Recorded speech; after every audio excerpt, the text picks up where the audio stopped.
All right, y'all. So we are here opening Luna for one of the first times ever. Luna is a free DAW that Universal Audio just released to their customers. We are a customer. It is free to everybody. However, there are a few modules and things that cost money in the DAW.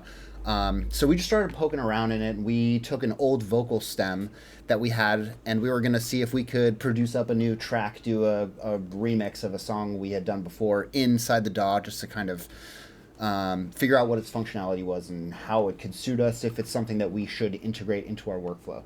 So I'm just going to open up the session that we did.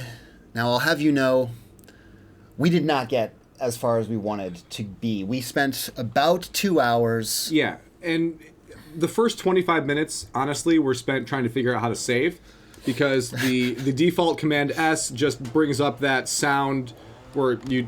Yep, that sound. Right. That sound. So if you were in Pro Tools or Logic or Ableton or any fucking OS system program like Apple Q, quit, right? Or save or anything, that the Apple S save function does not work in Luna. I kind of like the visual layout of how everything comes up.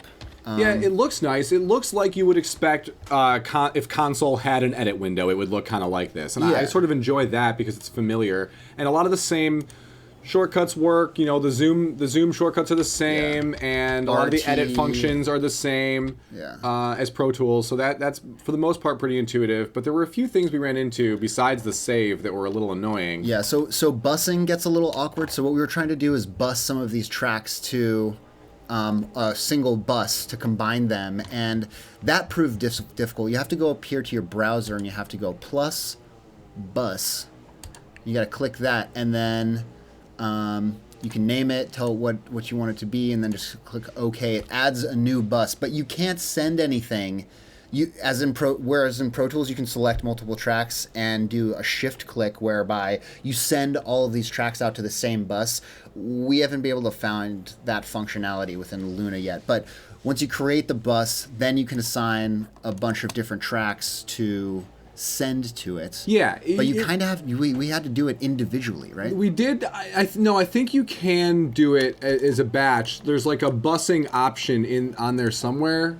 No, you don't think you have to go to output. I think you can. Oh no! So here's what's going on. So I selected these 3 tracks, and then it's asking me what I want to do to them. So I want to apply it to selected. Yeah, and then you want to click output. You want buses to go to whatever the bus you just made. Right, whatever the bus I just made, which is this bus. Yeah. So they're all going to that bus now. It all did that already. So that is kind of nice, actually. It's okay. It's a little clunky. The other thing we discovered, we created some audio. We used some MIDI to create audio. And we did actually I'm going to create a fresh MIDI track here. Add instruments. It asks us, I'm going to call it Omni 2. Not 23, just 2. And then instrument, what do we want? These are all of our soft synths over here. So we didn't buy any of the UAD ones. They say they give you demos of a handful of the plugins, but we weren't able to get any of the demos to actually launch.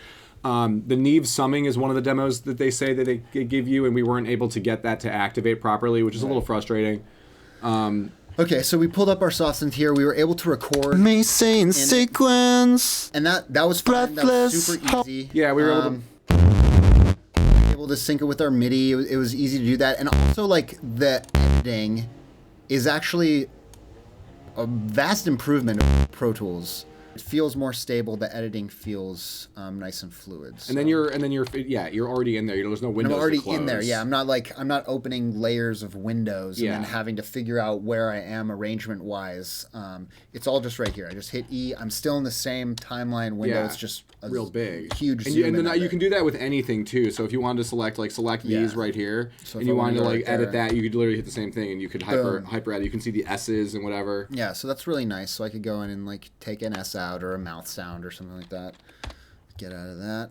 So MIDI, definitely a plus. In terms of the saving, that was crazy. There's an autosave built into Luna. You're not allowed to hit the key command you're used to, Apple S, and the default is every 5 minutes. So that means if you're on a roll And if you're on a roll for 4 minutes, you make a ton of progress, and then for some reason you load a plugin and you crash. We've crashed once, and it was only because we tried to open a plugin that we no longer have a license for. Yeah, so we have a bunch of old plugins, VST and all sorts of stuff that were working in old DAWs, and Luna recognized that, and it pulls it up in the plugins menus. But if you try and click on any of the bad plugins, it immediately crashes you. So we're not going to do that. What else? I mean, a lot of this was just us wanting to go over some of the stuff that we learned, because we wanted to be way farther along in this track and have like, the other thing was like, a lot of you guys will use Splice. We use Splice to pull in samples. Right. It was not easy to pull in a Splice sample. Right, we did figure it out. So the intuitive thing in Pro Tools or any other DAWs, you can just drag it onto a track or into a new track sequence. Okay, cool. So there's my drum loop. I can't just drag this. Or can you? Now you can. Now I can. Why did it let me do that before? I don't know. So you can also do that. You can also do that. It's just drag it into this. And it makes a new track. Window. Yeah. All right. So well, I still think it should be able to save. Oh, the other thing that we have that we couldn't figure out a quick way to do was to freeze MIDI and turn it into audio. Yeah. So that's something that people have been bugging Pro Tools to do for years, and they finally got around to it. And I'm sure that there's a way to do it in here, because why wouldn't there be? Yeah. But we looked around a bunch and could not figure out a way to like immediately or quickly like commit a MIDI track to audio. I like that. And did why you see what that just did? No. So this Q right here in the MIDI brings up your quantize function. So boom. Oh, that is cool. Quantize, and then you can apply it. Okay. Your grids. That's Wait. Nice. So click on the little mixer. What does that do? Oh, so that that's brings down your velocity. That's okay. your What is the one on the left? That's and that's just the name of it. On me. Okay. All right. So that's okay. But Yeah. the reason it really matters that you can't quickly turn it into audio is because they don't let you use third-party plugins on MIDI tracks, Right. on quote instrument tracks.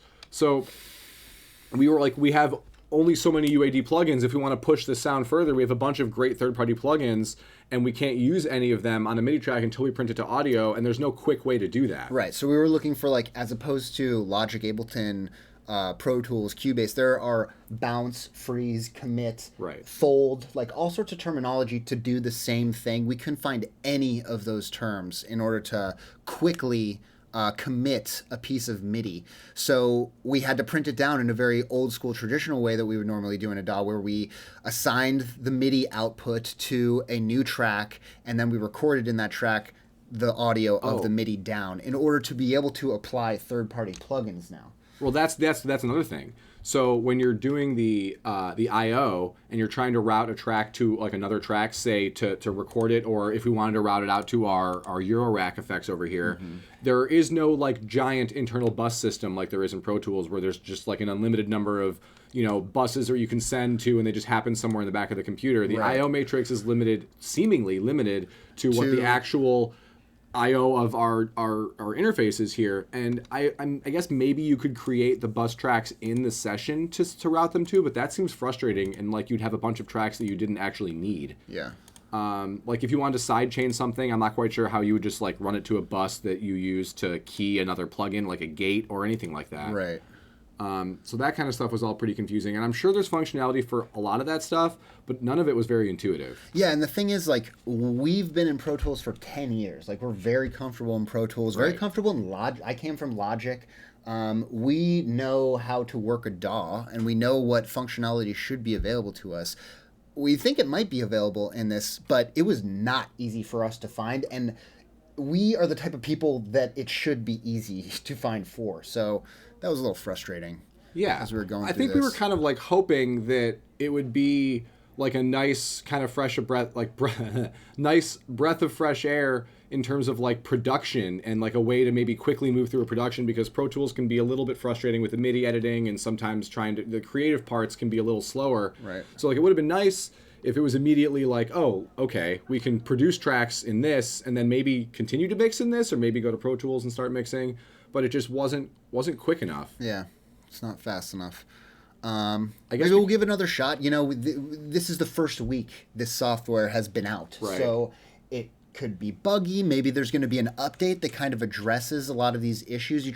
We were also trying to do some Googling to figure out if maybe we just were being, blind to certain buttons or functionality. And there's not a lot of literature, there's not a lot of reviews other than the actual Universal Audio reviews and tutorials and people that they paid to do rundowns of the software.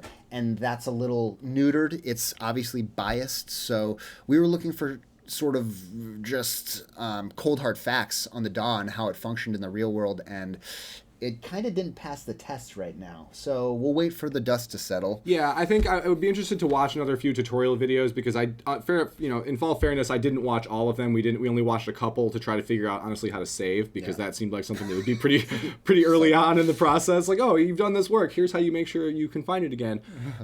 So I think I also understand that customer service right now might be a little bit difficult for any company, especially launching a new product. So I'll give them a break on that, but it just wasn't quite what we were hoping for on first try, but we'll give it another shot and maybe do another video. Right. But it looks pretty. It does. It looks nice. Yeah. All right. All right. Cool. Thanks, guys. Command Shift Q.